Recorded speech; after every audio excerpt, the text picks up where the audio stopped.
About that time, King Herod began to harass some who belonged to the church. He had James, John's brother, killed with a sword. When he saw that this pleased the Jews, he arrested Peter as well. This happened during the festival of unleavened bread. He put Peter in prison, handing him over to 4 squads of soldiers who guarded him. He planned to charge him publicly after the Passover. While Peter was held in prison, the church offered earnest prayer to God for him. The night before Herod was going to bring Peter's case forward, Peter was asleep between 2 soldiers and bound with 2 chains, with soldiers guarding the prison entrance.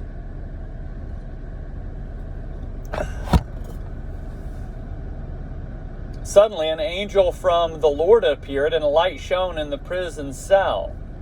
After nudging Peter on his side to awaken him, the angel said, "Quick, get up." The angel lifted Peter up, raised Peter up, saying, "Quick, get up." The chains fell from his wrists. The angel continued, "Get dressed, put on your sandals." Peter did as he was told. The angel said, "Put on your coat and follow me." Following the angel, Peter left the prison. However, he didn't realize that the angel had actually done all this. He thought he was seeing a vision. They passed the 1st and 2nd guards and came to the iron gate leading to the city. It opened by itself.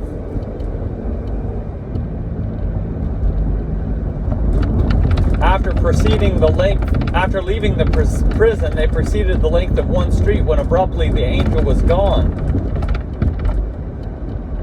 At that, Peter came to his senses and said, "Now I'm certain that the Lord rescued me from Herod and from everything the Jewish people expected."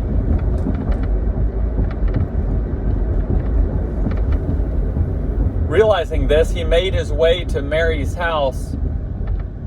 Mary was John's mother. He was also known as Mark. Many believers had gathered there and were praying. When Peter knocked at the outer gate, a female servant named Rhoda went to answer. She was so overcome with joy when she recognized Peter's voice that she didn't open the door. She ran back in and announced that Peter was standing at the gate. "You've lost your mind," they responded. She stuck by her story with such determination that they began to say it must be his guardian angel. Meanwhile, Peter remained outside, knocking at the gate. They finally opened the gate and saw him there, and they were astounded.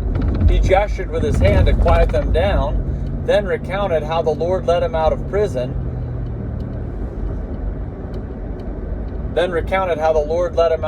He said, "Tell this to James and the brothers and sisters." Then he left for another place. The next morning, the soldiers were flustered about what had happened to Peter. When Peter didn't turn up, Herod called for a thorough search. The next morning, the soldiers were flustered about what had happened to Peter. Herod called for a thorough search. When Peter didn't turn up,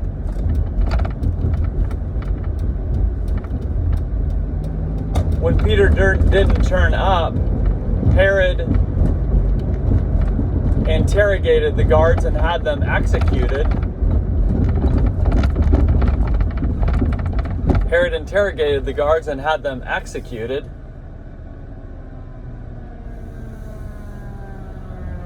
Herod interrogated the guards and had them executed.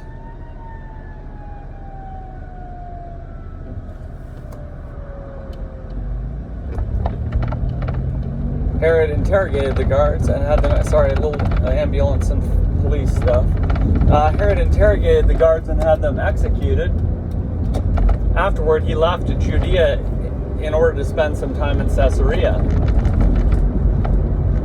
Herod had been furious with the people of Tyre and Sidon for some time. They made a pact to approach him together since their region depended on the king's realm for its food supply.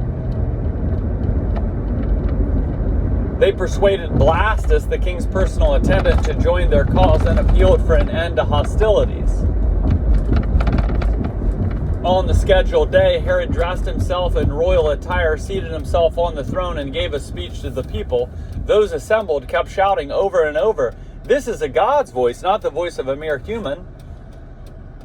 Immediately, an angel from the Lord struck Herod down because he didn't give the honor to God. He was eaten by worms and died. God's word continued to grow and increase.